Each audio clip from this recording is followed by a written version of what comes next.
8h36, Stéphane Le Foll est avec nous. Stéphane Le Foll, bonjour. Bonjour. Ex-porte-parole du gouvernement, Exact. ex-ministre de l'Agriculture depuis hier. Hein, Depuis hier soir, ouais. oui, depuis hier soir. Alors, c'était hier, on va s'amuser un tout petit peu. On va s'amuser. On a regardé ça sur RMC Découverte, on a écouté sur RMC. C'était votre dernier point presse, la fin du point presse. Allez, tiens. Bon, alors eh ben, il y a du Brie et du Beaujolais, presque nouveau.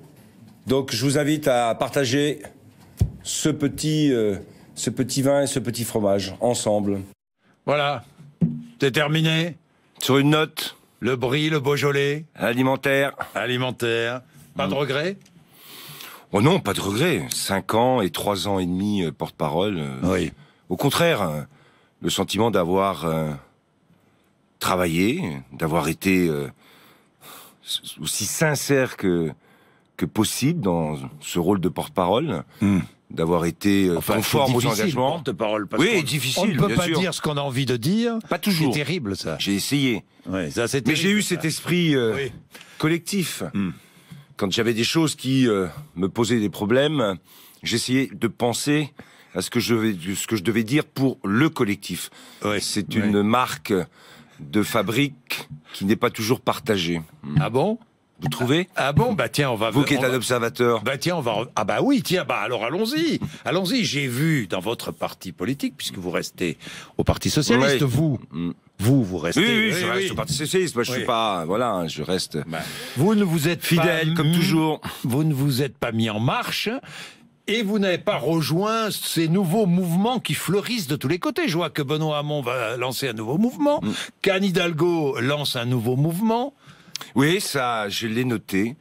Je trouve que, juste après une élection présidentielle qui a vu quand même s'affronter Emmanuel Macron et Marine Le Pen, 10 millions de voix pour le Front National, un parti socialiste qui a bien entendu à se renouveler, se réinventer, je l'avais dit, mais face à l'enjeu des législatives, on pourrait attendre un peu plus de maturité. Et surtout d'éviter que le dépassement du Parti Socialiste, au travers de ces mouvements, on devrait plutôt penser au dépassement des égos. C'est ce qui devrait servir aujourd'hui.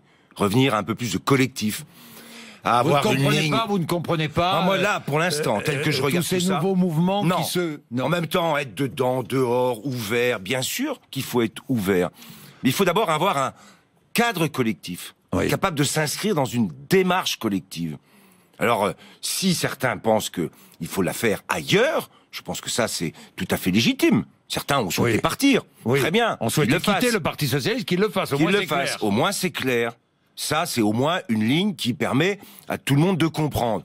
Mais alors là, dans la période, Oui. s'engager dans tous ces mouvements... Vous pensez à ça qui? me À Benoît paraît- Hamon, à Anne Oui, Hidalgo, je à l'ai toutes dit, celles je et l'ai ceux, dit. Martine Aubry. Oui, mais qui a signé tous ces textes-là. Dans cette période-là, Oui, il faut avoir du sens de la responsabilité. c'est irresponsable. Ah, je trouve que là, dans ce moment-là, oui, je l'ai dit, ce n'est pas responsable. Il y a une forme d'immaturité à penser que ça répond à quelque chose. Ça répond à rien.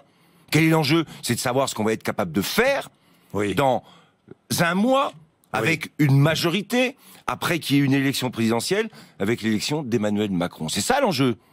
C'est pas ailleurs. C'est pas être en train de penser à je sais pas Dites-moi, quelle échéance. en parlant d'Emmanuel Macron, hier, Moi, je veux que c'était... de ce côté-là, Oui. les socialistes, qui sont démocrates, qui sont écologistes, qui sont européens, se retrouvent et soient plus collectifs, affirment une position. C'est celle qu'on a indiquée. Celle qui consiste à dire qu'on ne rentre pas dans l'opposition, qu'on doit travailler à la C'est réussite ce de que ce vous ferez quinquennat. si vous êtes élu. Ah ben absolument. Et la loyauté fait partie des valeurs et des principes qu'on doit aussi Oui, mais incarner, alors, en même temps que le sérieux. Oui, mais si vous êtes élu, parce que Oui. vous êtes candidat dans la Sarthe, si vous êtes élu, vous êtes candidat socialiste, on est bien d'accord, vous aurez d'ailleurs un candidat, entre autres, de la République En Marche contre vous. Si vous êtes élu, j'imagine, les ordonnances, par exemple, sur la réforme du Code du travail, vous faites quoi? Mais j'ai vu que si je suis élu... Vous je suis dans votez une- contre Moi, ou pour le texte? J'ai voté, et je l'ai dit dès le 20h, Oui. j'ai voté Emmanuel Macron.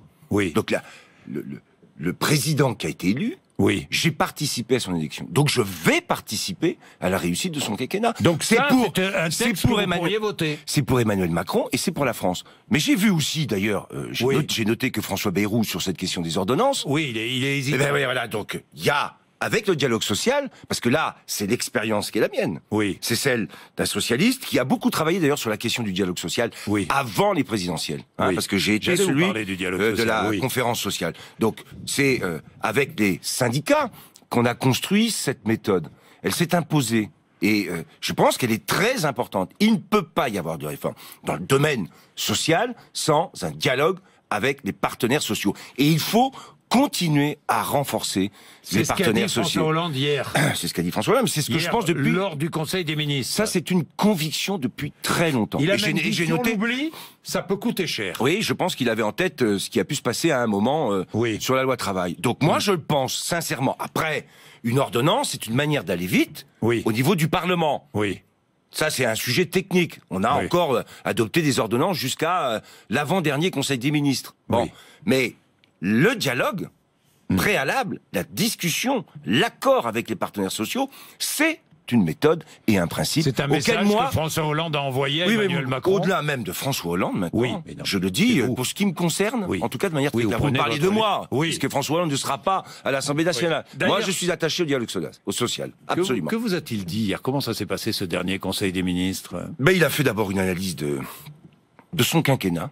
Il a essayé de repartir un peu du début, des événements, des choix qui ont été faits à des moments où c'était assez difficile. Alors je pense en particulier dans le séquençage sur le rapport gallois et la question de la compétitivité, ça va vite. C'est vrai que c'est pas aussi anticipé, même si dans son programme il y avait ce qu'on appelait le pacte productif pour aider la réindustrialisation de la France, mise en place du CICE dans la foulée. Donc on a mis 1 an et demi à faire voter et à appliquer cette mesure de compétitivité. Puis après, il y a eu le terrorisme, dont il n'avait pas mesuré l'ampleur, même si on savait qu'il y avait une menace, puisque l'affaire Mera avait éclaté en pleine... Donc il a essayé d'expliquer, et de montrer qu'au bout du compte, il y a des résultats aujourd'hui. Et que la situation que trouvera Emmanuel Macron est tant mieux pour la France et les Français, elle est meilleure que celle qu'on a trouvée. Applaudissements debout, à la fin, un moment émouvant. C'est un moment, émouvant, parce que c'est vrai que... Est-ce qu'il vous a dit ce qu'il ferait? Non. Il n'a rien dit là-dessus. Rien dit là-dessus, et moi je ne lui ai pas posé une seule fois la question. Est-ce que certains lui ont posé des questions sur... Oui, j'ai vu qu'après certains ont discuté avec Est-ce qu'il vous a parlé d'Emmanuel Macron? Est-ce qu'il a parlé d'Emmanuel Macron? Il a parlé d'Emmanuel Macron en disant qu'il avait été aussi membre de ce gouvernement. À un moment, la vérité, et qu'il a rappelé que cette situation de 2012, qui a rendu difficile ce quinquennat, ça sera pas la même en 2017, et c'était un legs important qu'il faisait. Un legs important qu'il faisait à Emmanuel Macron. Franchement, vous, à titre personnel, voir aujourd'hui Emmanuel Macron président de la République, 1 an après le lancement d'En Marche, ça vous surprend? Ça me... Je disais, ça me surprend dans la mesure où, moi je me souviens qu'il a Vous ne vous attendiez pas à cela? Non. Et moi je me souviens qu'il a fallu 15 ans que François arrive. Oui. Voilà. Donc ça me surprend, et en même temps c'est une campagne qui a été conduite à un moment où Emmanuel Macron, ce que j'ai essayé d'analyser dans cette réussite qui est fulgurante et qui a été jusqu'à la victoire, c'est qu'il a incarné, dans ce moment où il y avait une tension très forte, un doute avec le terrorisme, il a incarné une forme d'optimisme. Et qu'est-ce qui s'est passé dans l'élection? On l'a bien vu d'ailleurs. C'est qu'il a attiré vers lui ceux qui veulent avoir de l'espoir, de l'optimisme et qui ont envie de réussite. Tout l'enjeu maintenant, c'est de faire en sorte que ceux qui sont dans le pessimisme, ceux qui doutent de l'avenir, sortent de ce pessimisme. C'est ça, moi, le critère qui fait que Emmanuel Macron et sa jeunesse ont été un élément catalyseur de cette volonté... C'est la continuité de François Hollande et Emmanuel Macron ou pas? C'est une forme de continuité dans un certain nombre de sujets, dans un certain nombre de domaines. Et puis, on le sait, chaque président de la République, c'est aussi quelque chose de spécifique, c'est une personnalité. Il y a alors justement, le choix de son Premier ministre sera déterminant? Oui, important sur le plan purement politique, je parle. Oui. Est-ce que nommer, par exemple, un Premier ministre venu des Républicains, aurait une signification importante pour vous? Est-ce que ça changerait quelque chose dans le regard que Ça aura une signification, bien entendu. Vous pensez qu'il le fera? Je pense qu'il doit y réfléchir. Oui. Ça aura une signification. Et en même temps, quelle personnalité? Parce qu'on sait que chez les Républicains, comme chez les gens de gauche et au Parti Socialiste, il y a des personnalités qui sont plus ou moins à la recherche du dialogue et du compromis, plus ou moins compatibles avec cette idée qui, je pense, est juste de dépassement des postures unité brutales, nationale. Radicales. Les Français aussi ont envie Ils ont envie. Et en même temps, vous le savez, le premier tour de l'élection présidentielle a montré qu'il y avait une forte fragmentation de l'électorat. Donc il faut être capable, c'est ce que je disais tout à l'heure, cet enthousiasme, cette idée d'optimisme qu'a incarné Emmanuel Macron, il va falloir le faire passer le plus largement possible dans toute la société française. C'est ça l'enjeu, en fait. Stéphane Le Foll, le combat législatif sera rude partout, comme toujours, mais là peut-être encore plus, parce qu'il y a beaucoup d'inconnus, avec tous ces candidats de La République En Marche qu'on ne connaît pas, venus de la société civile. À Marseille, Jean-Luc Mélenchon est allé défier Patrick Mennucci. Il a fait le bon choix, selon vous? Écoutez, j'ai regardé, parce que je ne me souvenais pas vraiment, mais Jean-Luc Mélenchon a été élu la première fois La première fois dans l'Essonne. Comme sénateur. Dans 1986. Ensuite, il est devenu député européen en 2009, jusqu'à aujourd'hui. Il était de la région sud-ouest, il a été candidat aux législatives à Hénin-Beaumont en 2012, et il est candidat maintenant à Marseille. Tout ça me laisse quand même... Quoi? Oui, un peu quoi? Mais non, je vous demande. Ça me laisse un sentiment bizarre. Quand on veut, comme Jean-Luc Mélenchon... Bizarre, c'est pas... plus explicite. Moi, ça me dérange beaucoup dans cette conception de la politique et de la démocratie représentative. Mais il dit, moi, je ne suis pas un homme de la politique, je suis... De la France. De la France, Mais la preuve a été faite, ça. Je vous l'ai dit, je vous l'ai raconté. L'Essonne, le Sud-Ouest, le Parlement européen, le Sénat, 2 fois candidat aux législatives dans 2 endroits différents. Oui, bien sûr, bien sûr. Mais dans la conception de la démocratie représentative que j'ai, que lui remet d'ailleurs en cause avec ses jurys citoyens, qui viendraient remettre en cause tout élu, qui dirait du jour au lendemain, je convoque qui d'ailleurs, on ne sait pas, et hop, on remet en cause un élu. La probité, la transparence, l'engagement, la sincérité, ça fait partie des règles qu'on doit s'appliquer. Et d'ailleurs, les socialistes... ne s'appliquent pas. Les socialistes doivent le faire. Et puis lui... ne s'applique pas. Lui, dans cette forme, il laisse une démocratie représentative de côté, je trouve. Il parle comme beaucoup de leaders en Amérique latine, directement au peuple. Je m'adresse toujours au peuple. Oui, mais sauf que la démocratie représentative a des règles. Et je pense qu'une des premières règles, c'est d'être attaché à des territoires. C'est avoir une volonté de porter une dimension nationale et en même temps d'avoir un rapport très concret avec les gens. C'est pourquoi c'est quoi? Je trouve, quand il dit les gens, c'est pas que les gens. C'est des électeurs, c'est des citoyens qu'on doit être capable de rencontrer, avec lesquels on doit discuter et qu'on doit connaître. Moi, ça fait 57 ans que je suis dans la Sarthe. 57 ans, pratiquement, que je vis dans la même circonscription. Voilà.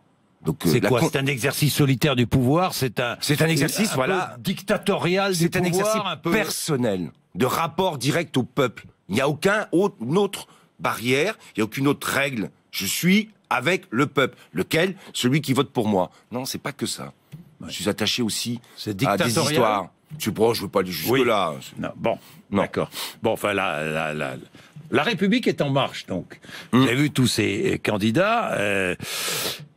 Est-ce que c'est une chance ou pas pour l'Assemblée nationale, tous ces candidats nouveaux qui n'ont pas beaucoup d'expérience en politique? Qu'est-ce que vous en pensez? Ça peut être... S'ils sont élus. D'abord, est-ce que vous pensez que la République en marche aura une majorité à l'Assemblée nationale? J'ai du mal aujourd'hui. Je pense que ces législatives, à savoir exactement ce qui va se passer. Je pense que d'ici un mois, les choses peuvent bouger. Vous l'avez dit d'ailleurs, quel va être l'impact du choix qui sera fait du Premier ministre, de l'équipe gouvernementale, comment les gens vont le percevoir, qu'est-ce qui va se passer, quels sont les candidats. Parce que malgré tout, je le disais, moi qui suis attaché à ce département de la Sarthe, qui est resté fidèle à la Sarthe, je ne connais pas aujourd'hui le candidat ou la candidate qui sera en face de moi. C'est pas un problème en soi. Et moi, qui suis là... Vous le connaîtrez peut-être tout à l'heure. Je le connaîtrai peut-être sûrement tout à l'heure, ou peut-être, puisque je sais que c'est que 450 sur 577. 450 sur 577. Bon, donc on verra. On verra. Je sais pas trop. En même temps, ce qui doit être la ligne directrice, et c'est là que j'en reviens à la position des socialistes de manière générale. J'allais vous en parler. C'est qu'il faut qu'on soit clair sur ce que l'on veut faire. Ce que l'on veut faire, c'est faire réussir un quinquennat. On peut pas se permettre. Non, mais je ne comprends pas. Après 5 ans. Qui comprend ce que vous voulez faire au Parti Socialiste? Il y a deux choix. Vous, les fidèles de François Hollande, de la politique conduite, je ne parle même pas de la politique conduite par François Hollande. Vous avez Benoît Hamon qui a proposé une autre politique pendant la primaire. Et ensuite, à la présidentielle, qu'on oublie tout de suite, parce que j'ai vu le texte qui se dégage du Parti Socialiste pour ces législatives. Vous avez Martine Aubry et Anne Hidalgo qui proposent encore autre chose. Voilà, c'est ce que je vous ai... Eh ben, je me mets à la place de l'électeur. Oui, il a raison. Mais c'est pour ça que moi, ce que je vous dis ce matin, c'est pour ça que je suis venu le dire. Il y a eu un texte qui a été adopté. Oui. Et que ça suffit, cette capacité qu'on a à chaque fois qu'un accord est passé, est largement majoritaire, que certains prennent tout de suite le pied d'aller contester ce qui a été décidé. C'est décidé. Le Parti Socialiste a décidé. On doit être dans une ligne, l'affirmer, et je le fais ce matin. Ça a été le cas hier soir au Mans avec Bernard Cazeneuve. On fera cette campagne avec cette volonté de faire réussir ce quinquennat. Et avec la loyauté et le sérieux dont on a fait preuve pendant ces 5 années. Manuel Valls doit-il être exclu du PS?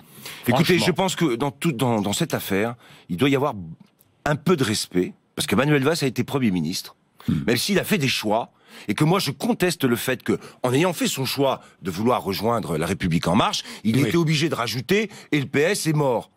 Je conteste ça, mais je voudrais que tout le monde soit un peu respectueux, hein, et qu'on calme un peu les choses, et qu'on se rassemble sur l'essentiel. Manuel Valls a fait un choix, il veut être investi par la République En Marche. Je ne sais pas s'il le sera, mais on n'en rajoute pas et on fait en sorte de se rassembler sur l'essentiel. Ça veut dire qu'on ne l'exclut pas du PS. Mais alors, la convocation à la commission... Oui, je sais pas dans combien de temps j'en sais rien. Bon, tout ça me paraît pas essentiel. Hein, moi, je ne suis pas d'accord avec ce qu'a dit Manuel Valls sur rajouter que le PS est mort. Hein, c'était vraiment pas nécessaire. Maintenant, il a fait un choix politique qui, au moins, a le mérite d'être clair. Chercher à avoir une investiture République En Marche, au moins c'est clair. Bon, mais maintenant, on ne doit pas ouvrir de procédure d'exclusion. Moi, je suis pour qu'on se tourne vers les Français maintenant. Et de manière cohérente et collective. Pas de procédure d'exclusion. Alors, elle a été saisie par le premier secrétaire. Je ne vais pas aller refaire le film. Je ne sais pas combien. Il a eu tort. C'est fait. Je laisse maintenant tout ça de côté. Moi, je vous dis ce que je pense. Mais vous maintenant, dites ce que vous pensez, donc pas d'exclusion. Mais c'est la commission de... enfin, c'est un ridicule. Mais bien sûr, aujourd'hui, je pense qu'il faut qu'on soit suffisamment responsable. Donc vous dites pas d'exclusion. Je dis que Manuel Valls a voulu partir du Parti Socialiste, donc il l'a quitté. Voilà. C'est fait, il l'a dit. Bon, donc à partir de là, nous, on doit se mettre en mouvement, si je puis dire, en marche, pour aller vers les Français et faire réussir ce quinquennat d'un président de 39 ans. Voilà l'enjeu. Bon, alors, tweet de Canard en colère, pour vous. De Canard en colère, bon. Oui, sûr que le ministre à mi-temps ne va pas le regretter, il laisse le dossier grippe aviaire ouvert et les éleveurs sans indemnité. C'est scandaleux de dire ça. Scandaleux de la part des Canards en colère, que je connais. De dire qu'on laisse le dossier ouvert sans l'avoir réglé, l'influenza aviaire, l'ensemble de l'épizootie a été considéré comme terminé. La restructuration de l'ensemble de cette filière, l'an dernier, ça a été 185 millions d'euros. On a budgété plus de 200 millions d'euros pour cette année. De dire ça comme ça, là, le ministre à mi-temps, j'ai été à mi-temps, j'étais à plein temps pendant 5 ans, le matin, le midi, le soir. Je peux pas accepter aujourd'hui d'avoir ce type de reproches. D'ailleurs, les indemnités sont versées. Et celles qui prennent un peu de temps pour verser seront versées. Tout a été versé. Et les professionnels avec qui je discute, au lieu d'être des canards en colère, eux le savent. Et savent ce qu'on a fait. Donc je ne peux pas accepter ça. Ça, et ce genre de petites insinuations, ne grandissent pas ceux qui les font. Voilà. Merci Stéphane Le Foll d'être venu nous voir. Merci. Thank you.